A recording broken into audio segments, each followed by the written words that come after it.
मैंने आपको बता दूं कि 2003 या 4 में तरुण सागर महाराज जी होते थे, जैनी महाराज है, जैनी मुनि है। मैंने वास्तु का जितना ज्ञान है ना उनसे सीखा है। अच्छा। और उनके पास इतना ज्ञान था, बट तब मुझे इतनी बुद्धि नहीं थी, इतनी समझ नहीं थी, वरना मैं 10 साल उन्हीं का शिष्य बना रहता।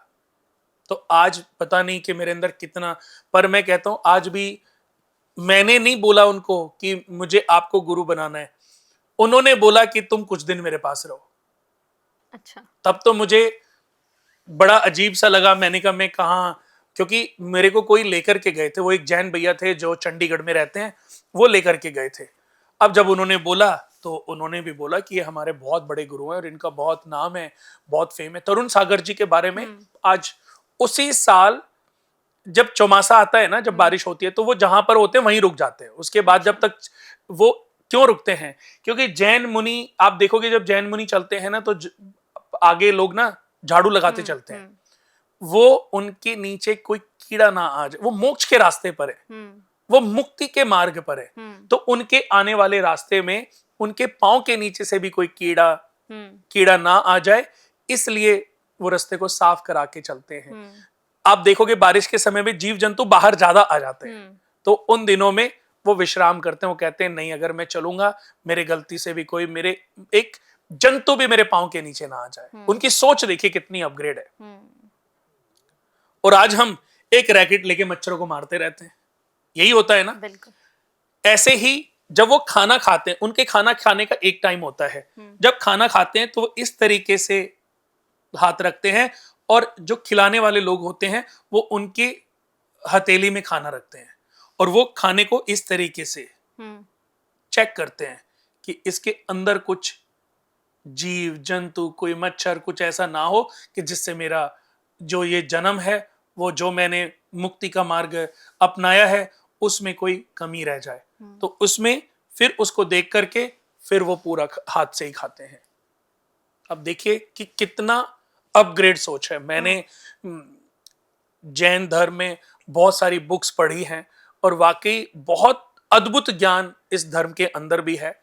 आपको मैं बता दूं कि जो आगे आने वाले 24 तीर्थंकर होंगे ना, वो भी जैन धर्म में ऑलरेडी लोगों को पता है। अच्छा। बहुत जो महापुरुष लोग हैं उनको पता है। रावण को भी जैन धर्म में मुक्ति मिलेगी, ये भी वर्णित है। कृष्ण भगवान को भी उन्होंने कहा कि ये भी हमारे तीर्थंकर बनेंगे, रावण भी उनके तीर्थंकर बनेंगे जो अगला युग आएगा। अच्छा। 24वें तीर्थंकर थे महावीर भगवान, और पहले जो उनके तीर्थंकर थे जिनको वो आदिनाथ कहते हैं, हम उनको शिव भगवान कहते हैं, या ऐसे कह लीजिए हम जिनको शिव भगवान कहते हैं वो उनको अपना आदिनाथ भगवान मानते हैं। नेमिनाथ भगवान, पार्श्वनाथ भगवान, ये सब उनके तीर्थंकर हैं। तो ऐसे ही बहुत अद्भुत ज्ञान है। हर धर्म का अपना अपना ज्ञान है, पर मैं कहता हूं कि ये ज्ञान दोस्तों जितना बढ़ेगा, ज्ञान को अर्जित करिए। जितना ज्ञान बढ़ेगा उतने आपके सारे चक्षु खुलेंगे, और आप इस तरीके से ज्ञान को अर्जित करके, ज्ञान को बांट करके कहीं ना कहीं इस प्रकृति का भला कर रहे हो, मानव जीवन का भला कर रहे हो। और जो प्रलय 100 साल में होगी ना, वो प्रलय का समय 100 साल से 150 साल हो जाएगा। नहीं तो जो प्रलय 500 साल बाद होनी है ना, वो हो सकता है कि 50 साल बाद ही हो जाए, जिस तरीके से पाप बढ़ रहा है। बिल्कुल। जब लोग ही नहीं रहेंगे, एक दूसरे को मरने मारने में ही सब लगे हुए हैं, तो फिर जब कोई होएगा ही नहीं तो उसको प्रलय ही समझो। बिल्कुल। ईश्वर ने मनुष्य को इसलिए नहीं बनाया कि आपस में लड़ मरो। ईश्वर ने मनुष्य को बनाने के पीछे ईश्वर की सोच बहुत अद्भुत थी। उसके पीछे अच्छे विचार थे, ये सोच करके मनुष्य का निर्माण किया। लेकिन मनुष्य तो पता नहीं अपनी किस सोच में लगा है। अपने पड़ोसी को भी नहीं छोड़ रहा है, अपने फैमिली के सदस्यों को भी नहीं छोड़ रहा है, अपनी सगी बहन को भी नहीं छोड़ रहा है, उसकी भी प्रॉपर्टी छीन के बैठा हुआ है, अपने भाई को मार के बैठा हुआ है। ऐसे कितने सारे उदाहरण आपको देखने को मिलेंगे। आपने सारे ग्रह तो अपने आप ही खराब कर लिए ना। तो ये जो मंगल का साल है ना, मंगल को हम अब बुरा किसको बना रहे हैं? हमने कमियां किसमें निकाल दी? मंगल में।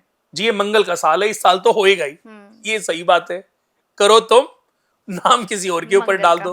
अब वो बेचारे मंगल ग्रह अगर प्रत्यक्ष देवता हैं तो वो क्या करेंगे? वो क्रोधित नहीं होंगे कि कर तो तुम रहे हो बदतमीजियां और नाम मेरा लगा रहे हो? तो कहते फिर लो मैं तुम्हें अभी सबक सिखाता हूँ।